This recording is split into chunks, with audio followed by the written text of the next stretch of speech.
Hello, welcome to my latest video. I'm the Unrepentant Atheist, and today what I want to talk about effectively is the vagueness of prophecies, predictions, and the visions that people claim they have, which provide them with some information which they could not have known about. And so, in order to discuss this, I want to go back to the Atheist Experience show. And there was a caller, I think in 2019, who calls himself Holy Rebel. I looked him up and I believe that he's got his own channel on YouTube and he's got about 5 followers after 10 years. Well, obviously, it doesn't say much for the channel, but that doesn't necessarily mean that his prophecies are no good. However, let's just go to the call. So, yeah, he called when Matt and I think Shelley was on. I've not seen her for a while, but I generally liked her contributions. And this has got to be one of the um, craziest kind of callers who's ever actually come to the atheist experience. He had a kind of arrogance about himself, and um, his whole manner kind of rubbed me the wrong way. But having said that, I sometimes go back to that call, listen, and have a good laugh. So yeah, he calls in and he starts saying that the first thing he says about Matt, he says, "Matt, me and you are alike." Well, I suppose this is fairly irrelevant, but I did think that was funny. I don't know in what way he thinks Matt and him are alike. I've never seen two such unalike people. Um, so, I mean, Matt is obviously uh, a sound, rational thinker, and he's very well known. He's charismatic, and he's exceptionally good in conversations about philosophy and religion. And he, as for Holy Rebel, he is, I wouldn't call him a rational thinker. And I believe that his whole angle is actually to boost popularity for his channel because he dreams probably about having a big channel. And he probably thought that by coming onto the Atheist Experience, lots of people would check him out, which I did. Yeah, but I didn't subscribe to his channel. I didn't like any of his videos. I think he only made a couple of videos, and they're completely hopeless. And he doesn't even open comments so that people can tell him what nonsense he's talking. But yeah, so just coming back to his prophecy. So he had two prophecies. Now Matt's always said you come first with your A game. You don't start with your second best prophecy. You start with your first best. And so he his prophecy his prophecy, which he claims that he recorded on Gmail, and he sends his prophecies apparently to Gmail so they can be verified, and then I don't know, he uploads them and anybody can check them out. I think that's all nonsense. But his prophecy was that a, a rapper actor or an actor or somebody who is a rapper and an actor is going to be killed by getting I think stabbed or shot in the neck. Now there was no further information about where this would happen, when it would happen, who it would happen to exactly, and I just wonder why. Um, these are supposedly revealed to him in dreams, which he writes down in a dream diary. And why, if he's getting these prophecies, which he's claiming are coming from God, would God reveal such vague information? Why would he not reveal information which he could act upon? Why would he not reveal the name of the rapper and some more information so that he could go and prevent it from happening? Because surely the idea of a prophecy is that you're given a scenario which is going to happen in the future, and if you know what that is going to be, and if it's a bad thing, you can do something about it. Otherwise, it's completely useless.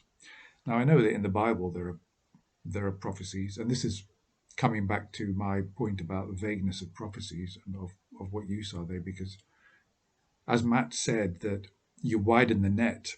The vaguer you make the prophecy, the bigger the net is. So you put out your net from a trawler, and you can catch all the fish in the water, but you're not catching the one specific fish that you want. And when you've got a prophecy, in order to tie the prophecy to the actual event, uh, you need a narrow net. You need to be very specific. Otherwise, as Matt said, you can if you make a prophecy which has got no time scale to it, you can wait centuries, you can wait millennia for it to arrive, which it may well do sooner or later. And in 3-4 millennia, you can say, right, finally it's happened, and it might not be something too spectacular. And if we just come back to the Bible, I remember on the Atheist Experience, somebody called in, an evangelical Christian, who claimed that prophecy was the main reason why he had faith in God. And when they said to him, I think it was Tracy and Don, I'm not sure, but or Martin Wagner, he said that the Bible had predicted the birth of the state of Israel,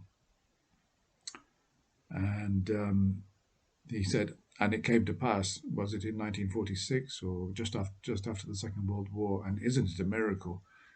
And this was some big prophecy.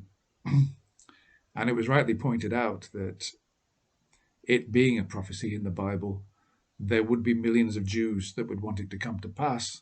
And they had the power and they had the pressure that they could put on all the powers that uh, happened to be at that particular time after the war, especially given the suffering the Jews had experienced in the Second World War. Israel was like a consolation for them, for having suffered so much. They needed their own land, and it was carved out of the Middle East, which obviously led to further problems. And so it was pointed out that this is not really a great prophecy.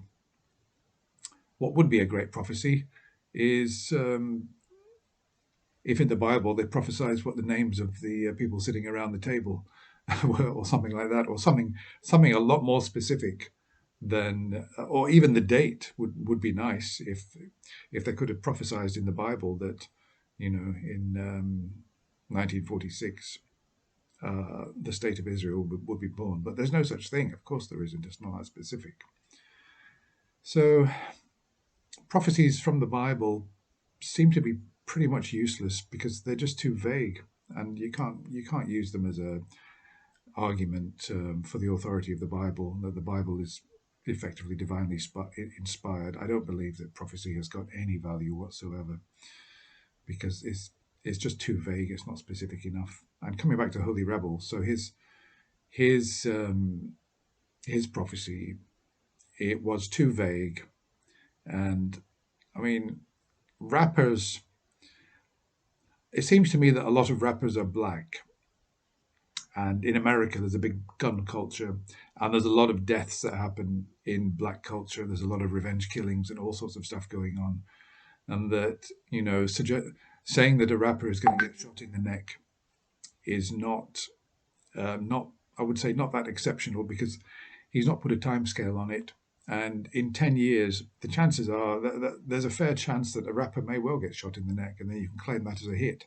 What you won't do, or what Holy Rebel didn't disclose, is how many predictions he'd made, and none of which are probably verifiable anyway, because he could have just been saying, none of this was checked out.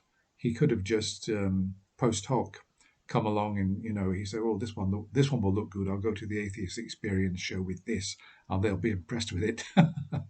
No, they weren't impressed with it, and when they started pointing out all the flaws, he just turned around like a child and said, "You're in this for the money, aren't you?"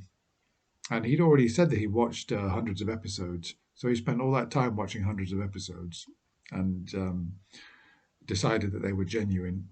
And then he came on. And he said, "Oh, you're just in this for the money, aren't you?" So, so dishonest and pathetic of him.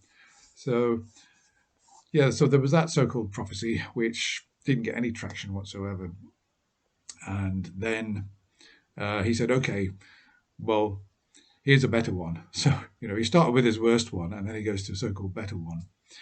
And this one was that a member of his family um, was going to be killed um, during a robbery, I think, or it was something to that effect. And again, the prophecy didn't say when, it didn't say where, it didn't say who exactly. And it seemed to me that what had happened, he narrated this story that his cousin, I think it was, or somebody like that, went to do an armed robbery in a shop, went in with a shotgun, and the police arrived. I think he shot at the police. He missed. Or no, sorry, he had a hammer. Yeah, that's it. Sorry, he didn't have a shotgun. It wasn't a shotgun robbery. He went in with a hammer, and he used that. The police arrived. He tried to attack the police with a hammer, and I believe that the police shot at him. He ran away and jumped into a car, and he drove his car trying to get away from the police at top speed, no doubt, speeding like an absolute lunatic in most likely a town centre, probably doing 70 miles an hour, not caring who he might run into. And I believe he crashed and he died. And in my view, Shelley and Matt both gave him unwarranted sympathy for this and said, oh, they're terribly sorry about his cousin. Well, I'm not. I'm glad he's out of this world. If he's going around into shops with a hammer to rob the shop and also attacking policemen with a hammer when he's caught, and then he's driving at 70 miles an hour in a busy town centre when the limit is 30, with no regard for anybody's life. To be honest with you, he deserves to be out of this world. So, obviously, um, they gave him sympathy there, which, in my view, he didn't deserve. I would have said, "Well, serves him right. He shouldn't go around arming himself with a hammer and going into shops and threatening people and attacking policemen." So, well, that's besides the point. But the fact is that, as Shelley said, when he got this prophecy, why didn't he try to do something about it? Why didn't he try to find out which, relative it might be and warn them and tell them not to go and do the thing they were going to do, and then they might live? But no, he didn't have that specific information. And if this is coming from God, God would know. And why wouldn't God give him this information? As Matt said, what's the point in all these useless prophecies that you can't do anything about? So Holy Rebel called again, oddly enough, a few months ago. I wondered whether we'd ever hear anything from him. And he phoned up like him and Matt were best friends. You know, he sort of said, Matt knows me. He said, Matt knows me. I'm Holy Rebel. I phoned a few years ago. Matt knows me. And Matt, I don't know if he was just kidding or just pretending. He said, Matt knows you. I'm sorry. I don't know you. I don't remember you. And Holy Rebel sort of said, oh well. And no, Matt didn't remember him. Matt's a very busy person. And I remembered Holy Rebel, probably because I'm not a busy person. Either that or I've just got a better memory than Matt for some of these characters who phone in. And so he then went on and he said, I've got a new prophecy. I had a prophecy which came true. Can you imagine this? He's waited 2 years. Does that mean he's been doing prophecies throughout those 2 years? And finally, he's come up with one which he thinks is impressive. And it's only that, from what I can gather, that he prophesied that Joe Biden would be inaugurated. So we're talking about a two-horse race where Joe Biden is the favorite, I think, anyway. And so he prophesied that Joe Biden would be inaugurated, two-horse race. And then he claimed he prophesied that there would be this rebellion of Trump supporters and that there would be soldiers. He claimed that. He didn't really provide any evidence of it. And Matt and the other guy who was on both pointed out that Trump had said that nobody's going to get him out of the White House and that, he was stirring up trouble and that there was a possibility that his people would go in and cause trouble, which they did. And that these prophecies were even worse than the first set he called in with. So I don't know I don't know why he keeps doing it. I think that he should focus on some positive things in his life rather than these stupid prophecies, which are completely useless, and get himself a career, do some study, get some education, and do something constructive in the world. Because it looks to me like he's just wasting his life with all this. And as for YouTube, I'm sorry, Holy Rebel, you're never going to get together 1,000 subscribers, because that's the number of subscribers when you can monetize your channel. And I don't think I'll ever get to 1,000 subscribers, but I'm not bothered, because um, I'm not doing it for that. I'm just like expressing myself, and I've got my own business anyway. I don't need the pennies from YouTube that I could get. But he probably dreams about being this big prophet on YouTube and having millions of subscribers. But no, Holy Rebel, for goodness sake, get yourself a job. Go and get some education, and learn how to think properly. Forget about these stupid prophecies, because they're obviously. I think you're fabricating the whole thing, and I don't believe they're prophecies at all. Just some stupid publicity stunt. There are people on YouTube who build up their channels, and good luck to them. They've got millions of subscribers. Some of them do silly things uh, to get people to watch. They smash in car windows and they go through a car wash and all sorts of silly things. And maybe you should do that, Holy Rebel. You might get more subscribers doing something idiotic like that. So anyway, enough of Holy Rebel. I hope he never calls the show again, because even though, in a way, those two calls are legendary and they make me laugh my head off, uh, he's got nothing.